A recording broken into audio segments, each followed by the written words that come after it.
Bonjour à tous, c'est Alexandra Brazzaville. J'interviens dans une actualité compliquée pour remettre un petit peu les choses à leur place à propos de la transphobie, ce délit-là. Une femme biologique, donc ce que prétend être Brigitte Macron, moi-même avec mon propre parcours, ne peut requérir ou invoquer le délit de transphobie. Car une femme biologique ou même moi-même avons une légitimité et une concordance parfaite entre notre génitalité, notre endocrinologie et notre psychisme qui est physiologiquement féminin. Donc, la transphobie ne nous concerne pas. D'accord? Même un travesti qui est un homme qui utilise des vêtements féminins ne peut pas requérir pour de la transphobie car il reste biologiquement homme. Et le fait qu'il utilise des vêtements féminins ne fait pas de lui une personne, transsexuelle ni une femme. Alors, vous allez me dire, qui est concerné par la transphobie? Très bonne question.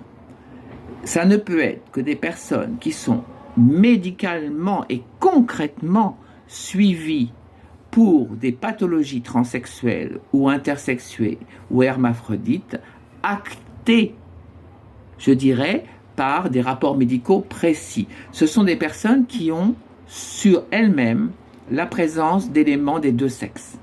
Ces personnes-là, si elles sont violentées, discriminées ou rejetées, peuvent requérir pour de la transphobie. C'est le seul cas. Donc, Madame Macron, qui prétend être une femme ou qui dit être une femme biologique conventionnelle, n'est pas concernée par la transphobie. Moi, Alexandra Brazzaville, avec mon parcours si particulier, je ne suis plus concernée. Si quelqu'un m'attaque, je peux éventuellement dire qu'on essaye d'utiliser et de briser le secret médical concernant mon parcours pathologique ancien pour essayer de m'humilier ou de me nuire, mais c'est tout. Par ailleurs, la vraie transphobie, je l'ai vue malheureusement sur le terrain quand je m'occupais des prostituées du Bois de Boulogne. Ce sont des meurtres sadiques, absolument ignobles, qui sont perpétués par des hommes sans aucune assise morale, sans aucun respect pour la vie humaine, pour détruire d'une façon absolument inhumaine des travestis ou des travestis hormonés, comme on appelait à l'époque, c'est-à-dire des personnes qui ont justement des arguments des deux sexes et qui de plus, cumulent par le fait qu'ils se prostituent des violences inhérentes déjà au milieu de la prostitution qui est tellement compliquée.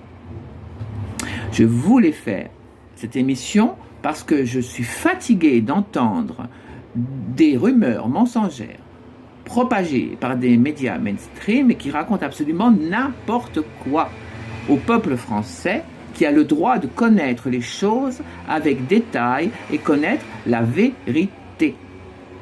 Pour que vous compreniez mieux, avant de vous quitter, un homme hétérosexuel et père de famille ne peut pas attaquer pour de l'homophobie, puisqu'il n'est pas homosexuel.